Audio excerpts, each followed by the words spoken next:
ಅದ್ದೂರಿಯಾಗಿ ನಡೆದ ಕಾರವಾರದ ಮಾರ್ಕೆಪುನಾವ್ ಜಾತ್ರೆ. ಈಜಲು ಹೋಗಿ ಸಮುದ್ರ ಪಾಲಾಗಿದ್ದ ಒಂದೇ ಕುಟುಂಬದ 5 ರಕ್ಷಣೆ. ಮಾರ್ಚ್ 2ರಿಂದ ಮತ್ತೆ ಸಾರಿಗೆ ನೌಕರರ ಧರಣಿ. ಕೋಡಿಹಳ್ಳಿ ಚಂದ್ರಶೇಖರ್. ಉತ್ತರ ಕನ್ನಡ ಜಿಲ್ಲೆಯ ಕಾರವಾರದಲ್ಲಿ ಇಂದು ಮಾರ್ಕೆಪುನಾವ್ ಎನ್ನುವ ವಿಭಿನ್ನ ಸಂಪ್ರದಾಯದ ಜಾತ್ರೆ ನಡೆಯಿತು.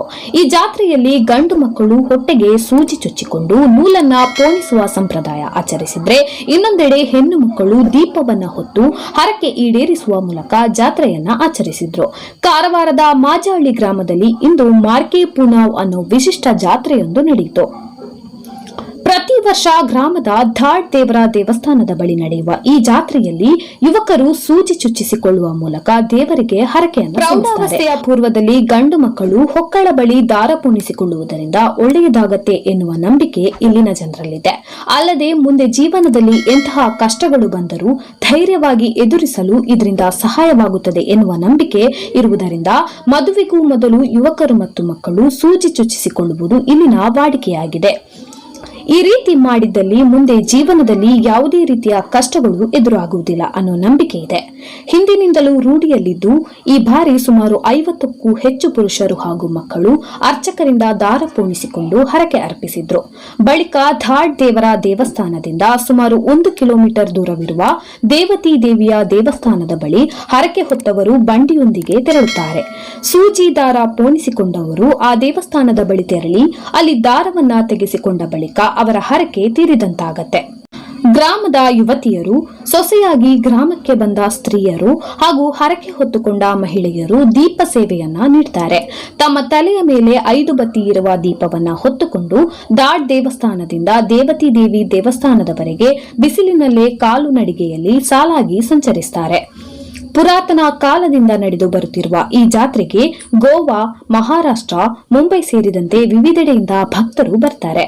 ಮಾರ್ಕೆಪುನಾವ್ ಜಾತ್ರೆ ಸಾಕಷ್ಟು ವಿಶಿಷ್ಟತೆಯನ್ನ ಹೊಂದಿದ್ದು ಸಾವಿರಾರು ಮಂದಿ ಜಾತ್ರೆಗೆ ಆಗಮಿಸಿ ತಮ್ಮ ಹರಕೆಯನ್ನ ತೀರಿಸಿದ್ರು.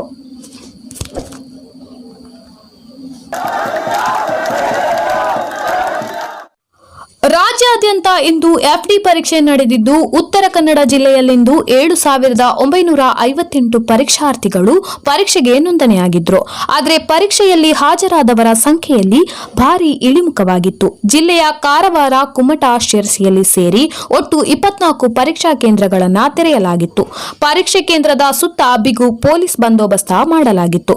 ಪ್ರತಿಯೊಬ್ಬರಿಗೂ ಸ್ಕ್ರೀನಿಂಗ್ ಟೆಸ್ಟ್, ಸ್ಯಾನಿಟೈಸರ್ ಕಡ್ಡಾಯಗೊಳಿಸಲಾಗಿತ್ತು. ಇನ್ನು ಪರೀಕ್ಷೆ ಹಿನ್ನೆಲೆಯಲ್ಲಿ 144 ಸಹ ಜಾರಿ ಮಾಡಲಾಯಿತು. ಇನ್ನು ಪರೀಕ್ಷಾ ಕೇಂದ್ರದೊಳಗೆ ಪ್ರವೇಶಿಸುವ ಪ್ರತಿಯೊಬ್ಬರೂ ಮೊಬೈಲ್ ಹಾಗೂ ವಾಚ್ ತೆಗೆದುಕೊಂಡು ಹೋಗುವುದನ್ನು ನಿಷೇಧಿಸಲಾಗಿತ್ತು. ಸಮುದ್ರ ಪಾಲಾಗುತ್ತಿದ್ದ ಒಂದೇ ಕುಟುಂಬದ 3 ಪ್ರವಾಸಿಗರನ್ನ ರಕ್ಷಣೆ ಮಾಡಿರುವ ಘಟನೆ ಉತ್ತರ ಕನ್ನಡ ಜಿಲ್ಲೆಯ ಭಟ್ಕಳ ತಾಲೂಕಿನ ಮುರುಡೇಶ್ವರ ಕಡಲ ತೀರದಲ್ಲಿ ನಡೆದಿದೆ.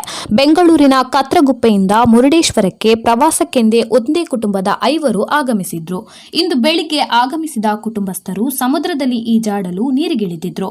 ಈ ವೇಳೆ ಸಮುದ್ರದಲ್ಲಿ ಈಜಾಡುವಾಗ ಅಲೆಗೆ ಸಿಲುಕಿದ ಸಂಜನಾ, ಸಂಜಯ್, ಕಮಲಮ್ಮ ಎಂಬುವರು ಕೊಚ್ಚಿ ಹೋಗಿದ್ರು. ತಕ್ಷಣ ಅಲ್ಲಿಯೇ ಇದ್ದವರು ಕೂಗಿಕೊಂಡಾಗ ಸ್ಥಳೀಯರಾದ ಸಂಜೀವ್, ಹರಿಕಾಂತ್, ಚಂದ್ರಶೇಖರ್ ದೇವಾಡಿಗ ಎಂಬವರು ರಕ್ಷಣೆಗೆ ಧಾವಿಸಿದ್ದು 3 ರಕ್ಷಣೆ ಮಾಡಿದ್ದಾರೆ. ಈ ಬಗ್ಗೆ ಮುರುಡೇಶ್ವರ ಪೊಲೀಸ್ ಠಾಣೆಯಲ್ಲಿ ಪ್ರಕರಣ ದಾಖಲಾಗಿದೆ. ರಾಜ್ಯ ಬಿಜೆಪಿ ಸರ್ಕಾರ ನೀಡಿದ್ದ ಸಾರಿಗೆ ನೌಕರರಿಗೆ ಈ ಹಿಂದೆ ನೀಡಿದ ಭರವಸೆ ಈಡೇರದ ಹಿನ್ನೆಲೆಯಲ್ಲಿ ಮಾರ್ಚ್ 2ರಿಂದ ಮತ್ತೆ ಧರಣಿ ನಡೆಸಲು ಸಾರಿಗೆ ನೌಕರರ ಒಕ್ಕೂಟ ನಿರ್ಧರಿಸಿದೆ. ಧರಣಿಯ ಬಗ್ಗೆ ಕರ್ನಾಟಕ ರಾಜ್ಯ ರಸ್ತೆ ಸಾರಿಗೆ ನೌಕರರ ಕೂಟದ ಅಧ್ಯಕ್ಷ ಕೋಡಿಹಳ್ಳಿ ಚಂದ್ರಶೇಖರ್ ಮಾಹಿತಿ ನೀಡಿದ್ದು, ಈ ಹಿಂದೆ ನಡೆಸಿದ ಧರಣಿ ವೇಳೆ ಸರ್ಕಾರ ಕೊಟ್ಟ ಭರವಸೆ ಈವರೆಗೂ ಈಡೇರದ ಹಿನ್ನೆಲೆಯಲ್ಲಿ 6ನೇ ವೇತನ ಆಯೋಗ ಸೇರಿ 9 ಬೇಡಿಕೆ ಈಡೇರಿಸುವಂತೆ ಒತ್ತಾಯಿಸಿ ಧರಣಿ ನಡೆಸಲಾಗುವುದು ಎಂದು ತಿಳಿಸಿದ್ದಾರೆ. ಒಟ್ಟಿನಲ್ಲಿ ಸರ್ಕಾರ ಹಾಗೂ ಸಾರಿಗೆ ನೌಕರರ ಹೋರಾಟದಿಂದಾಗಿ ಜನಸಾಮಾನ್ಯರು ಹೈರಾಣಾಗುವುದು ಮಾತ್ರ ಸತ್ಯ.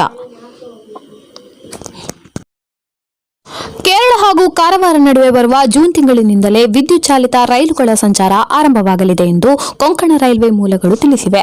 ಈ ಮಾರ್ಗದಲ್ಲಿ 400 ಕಿಲೋಮೀಟರ್ ಮಾರ್ಗವನ್ನು 1,000 ಕೋಟಿ ರೂಪಾಯಿಗಳ ವೆಚ್ಚದಲ್ಲಿ ಕೈಗೆತ್ತಿಕೊಳ್ಳಲಾಗಿದೆ. ಈ ರೈಲು ಮಾರ್ಗದ ವಿದ್ಯುದೀಕರಣವನ್ನು ಮಂಗಳೂರು ವಿಭಾಗದ ತೊಕ್ಕೂರು ಹಾಗೂ ಬಿಜೂರು ನಡುವೆ 2019ರಲ್ಲಿಯೇ ಕೈಗೊಳ್ಳಲಾಗಿತ್ತು. ಈಗ ಕಾರವಾರದವರೆಗೆ ಈ ಕಾಮಗಾರಿಯು ಹೆಚ್ಚು ಕಡಿಮೆ ಮುಕ್ತಾಯದ ಹಂತದಲ್ಲಿದ್ದು, ಕೆಲ ಚಿಕ್ಕಪುಟ್ಟ ಕೆಲಸಗಳು ಮಾತ್ರ ಬಾಕಿ ಇವೆ. ಮಾರ್ಚ್ ಅಂತ್ಯದವರೆಗೆ ಕಾಮಗಾರಿಗಳು ಮುಕ್ತಾಯವಾಗಲಿವೆ ಎಂದು ತಿಳಿದುಬಂದಿದೆ. ಒಕ್ಕೂರು ಹಾಗೂ ಬಿಜೂರು ನಡುವಿನ 105 ಕಿಲೋಮೀಟರ್ ಉದ್ದದ ರೈಲು ಮಾರ್ಗದ ಸುರಕ್ಷತೆಯ ಬಗ್ಗೆ ರೈಲ್ವೆ ಸುರಕ್ಷತಾ ಆಯುಕ್ತರು 2019ರಲ್ಲಿಯೇ ಪರಿಶೀಲಿಸಿ ಅದನ್ನು ಸಂಚಾರಕ್ಕೆ ಯೋಗ್ಯ ಮಾರ್ಗ ಎಂದು ಘೋಷಿಸಿದ್ದಾರೆ. ಈಗ ಕಾರವಾರದವರೆಗೆ ಬಾಕಿ ಉಳಿದ ಮಾರ್ಗದ ಕಾಮಗಾರಿ ಸಂಪೂರ್ಣವಾಗುತ್ತಿದ್ದ ಹಾಗೆ ರೈಲ್ವೆ ಸುರಕ್ಷತಾ ಆಯುಕ್ತರಿಗೆ ಮನವಿ ಮಾಡಿ ಈ ಮಾರ್ಗದ ಸುರಕ್ಷತೆಯ ಬಗ್ಗೆ ಸರ್ಕಾರಕ್ಕೆ ವರದಿ ನೀಡುವಂತೆ ಕೋರಲಾಗುವುದು ಎಂದು ಕೊಂಕಣ ರೈಲ್ವೆ ಮೂಲಗಳು ತಿಳಿಸಿವೆ. ವಿದ್ಯುತ್ ಚಾಲಿತ ರೈಲ್ವೆ ಎಂಜಿನ್ಗಳಿಂದ ಇಂಧನದ ಖರ್ಚು ಭಾರಿ ಪ್ರಮಾಣದಲ್ಲಿ ಉಳಿತಾಯವಾಗಲಿದ್ದು ಇದರಿಂದ ಕೊಂಕಣ ರೈಲ್ವೆಯ ಆರ್ಥಿಕ ಸ್ಥಿತಿ ಸುಧಾರಿಸಲಿದೆ.